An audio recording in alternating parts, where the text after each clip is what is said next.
नमस्कार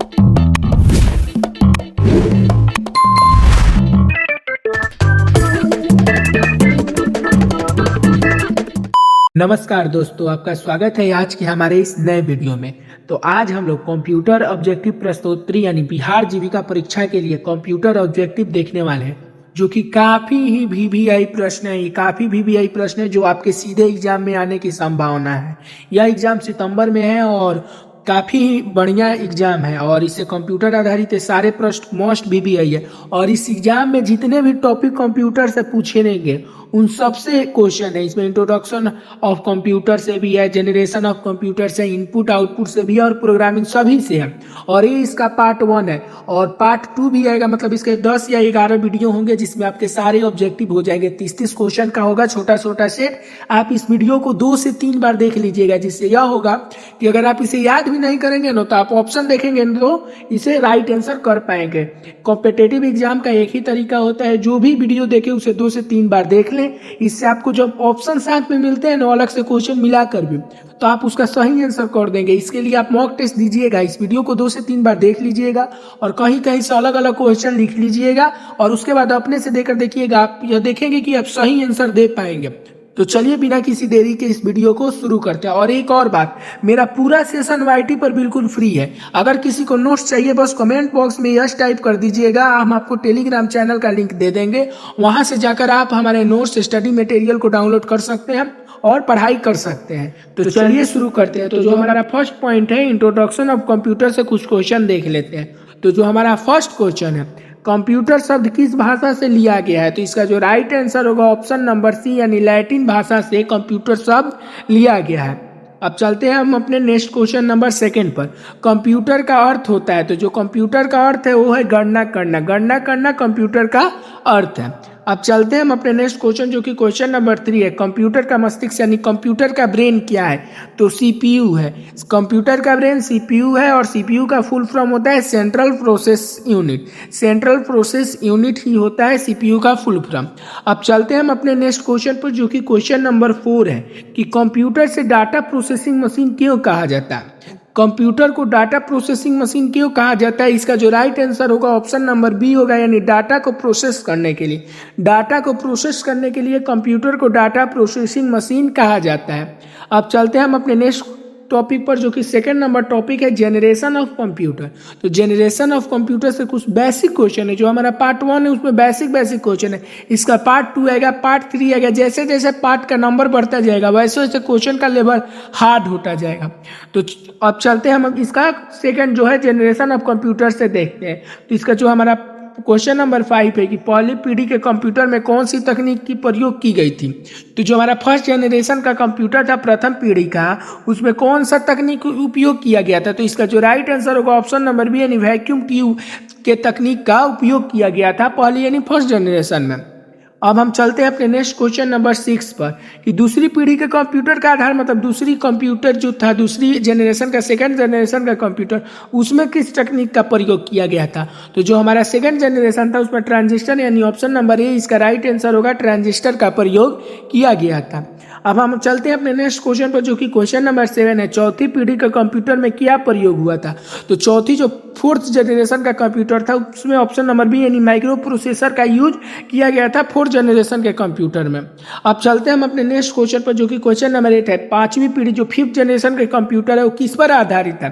तो जो 5th जनरेशन के कंप्यूटर है वो एआई यानी कृत्रिम बुद्धिमत्ता यानी एआई पर है। इसका जो राइट आंसर होगा ऑप्शन नंबर सी होगा, यानी कृत्रिम एआई पर वो बेस्ड कंप्यूटर है जो कि 5th जनरेशन के कंप्यूटर है। अब चलते हैं हम अपने नेक्स्ट क्वेश्चन पर, जो कि टॉपिक है 3rd नंबर टॉपिक है component of computer. Component of computer topic से कुछ प्रश्न इसके हैं, तो चलिए देखते हैं। क्वेश्चन नंबर 9 है, इसका कंप्यूटर का मुख्य भाग क्या होता है? तो जो कंप्यूटर का मेन भाग होता है वो सीपीयू होता है यानी central process unit. Option number A इसका राइट आंसर होगा और इसे हम कंप्यूटर का ब्रेन यानी मस्तिष्क भी कहते हैं, जैसे कि आपने ऊपर देखा था। अब चलते हैं हम अपने नेक्स्ट क्वेश्चन पर, जो कि क्वेश्चन नंबर 10 है। सीपीयू के 3 भाग कौन से होते हैं? तो सीपीयू के जो 3 भाग होते हैं वो होते हैं एएलयू, सीयू और मेमोरी, यानी ऑप्शन नंबर ए इसके राइट आंसर होगा। सीपीयू के 3 भाग होते हैं एएलयू, सीयू और मेमोरी। अब चलते हैं अपने नेक्स्ट क्वेश्चन पर, जो कि क्वेश्चन नंबर हमारा 11 है कि एएलयू का क्या कार्य है। तो एएलयू का कार्य है गणना और लॉजिक कार्य करना, यानी ऑप्शन नंबर बी इसका राइट आंसर होगा। अब हम अपने चलते हैं नेक्स्ट क्वेश्चन, जो कि क्वेश्चन नंबर 12 है कि कंट्रोल यूनिट का काम क्या होता है। जो कंट्रोल यूनिट है उसका काम क्या है, तो सभी गतिविधियों को नियंत्रित करना, यानी ऑप्शन नंबर बी इसका राइट आंसर होगा। जो कंट्रोल यूनिट होता है वो कंप्यूटर में होने वाली सभी गतिविधियों पर नियंत्रण करता है, यानी नियंत्रित करता है। अब अपने नेक्स्ट टॉपिक पर चलते हैं, जो कि टॉपिक नंबर 4 है input and output device. Input and output device से हम कुछ क्वेश्चन देखते हैं। तो जो हमारा इससे क्वेश्चन है क्वेश्चन नंबर 13 की इनमें से इनपुट डिवाइस कौन सा है। तो इनमें से जो इनपुट डिवाइस है वो की माउस है। माउस एक इनपुट डिवाइस है। आप जैसे जानते हैं इनपुट डिवाइस और आउटपुट डिवाइस। जो इनपुट डिवाइस होता है आप जिससे कमांड देते हैं, जैसे कीबोर्ड हुआ वो इनपुट डिवाइस हुआ, माउस हुआ वो इनपुट डिवाइस हुआ। लेकिन आउटपुट डिवाइस जो रिजल्ट आपको देता है, तो आउटपुट डिवाइस में हो जाएगा मॉनिटर, स्पीकर, प्रोजेक्टर, ये सभी आउटपुट डिवाइस है। अब चलते हैं हम अपने नेक्स्ट क्वेश्चन पर, जो कि क्वेश्चन नंबर 14 है कि इनमें से कौन आउटपुट डिवाइस है। तो जो आउटपुट डिवाइस इसमें से प्रिंटर, यानी ऑप्शन नंबर सी, ये आपको रिजल्ट देता है। आप कुछ कमांड देते हैं, प्रोसेस होता है, यानी इनपुट में देते हैं, प्रोसेस होता है, और उसके थ्रू आपको कोई रिजल्ट मिलता है जिसे आप प्रिंट करते हैं, तो ये एक तरह से रिजल्ट आपको देता है। इसलिए प्रिंटर एक आउटपुट डिवाइस होगा। माउस इनपुट डिवाइस है, कीबोर्ड इनपुट डिवाइस है, और जो सीपीयू होता है वो प्रोसेसिंग डिवाइस है।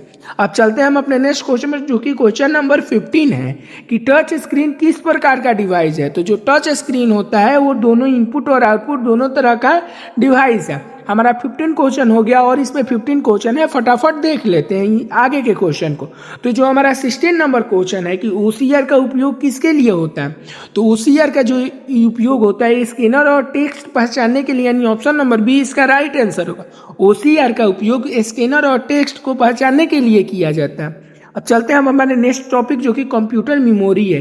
कंप्यूटर मेमोरी से भी इस एग्जाम में क्वेश्चन पूछने वाले हैं, तो इससे भी हम कुछ लोग क्वेश्चन देख लेते हैं। तो इसका जो क्वेश्चन नंबर 17 है कि कंप्यूटर को प्राइमरी मेमोरी कौन सी है। जो कंप्यूटर की प्राइमरी मेमोरी है वो है रैम, और रैम का फुल फॉर्म होता है रैंडम एक्सेस मेमोरी। जो प्राइमरी मेमोरी है कंप्यूटर की वो रैम है। अब अपने नेक्स्ट क्वेश्चन पर चलते हैं, जो कि क्वेश्चन नंबर 18 है कि सेकेंडरी मेमोरी का उदाहरण क्या है। तो सेकेंडरी मेमोरी का उदाहरण हार्ड डिस्क, यानी ऑप्शन नंबर सी है। हार्ड डिस्क ही सेकेंडरी मेमोरी है, और रैम का फुल फॉर्म होता है रैंडम एक्सेस मेमोरी। अब चलते हैं हम अपने नेक्स्ट क्वेश्चन पर, जो कि है क्वेश्चन नंबर 19 है कि जो रोम है, रोम का पूरा नाम क्या है। तो जो रोम का फुल फॉर्म होगा वो होगा read only memory. Read only memory रोम का फुल फॉर्म होता है।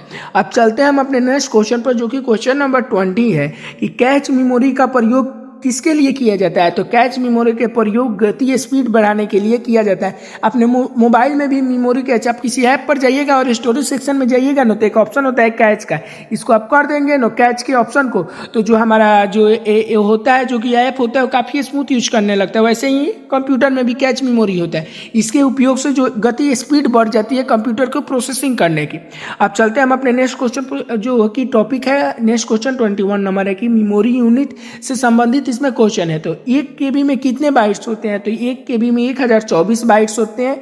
KB सबसे छोटा रूप है, अपने KB, MB, GB, TB ऐसे बहुत होते हैं। तो चलते हैं अपने नेक्स्ट क्वेश्चन पर, जो कि है 22 नंबर क्वेश्चन। 1 MB के बराबर होता है। तो 1 MB जो होता है 1024 KB के बराबर होता है, यानी ऑप्शन नंबर ए इसका राइट आंसर होगा। ऑप्शन नंबर ए इसका राइट आंसर होगा। चलते हैं हम अपने नेक्स्ट क्वेश्चन पर, जो कि हमारा 23 नंबर क्वेश्चन है कि सबसे बड़ी मेमोरी यूनिट कौन सी है। तो सबसे बड़ी मेमोरी यूनिट PB, यानी option number D petabyte. TB से भी बड़ा पेटाबाइट होता है, यानी पेटाबाइट सबसे बड़ा मेमोरी है।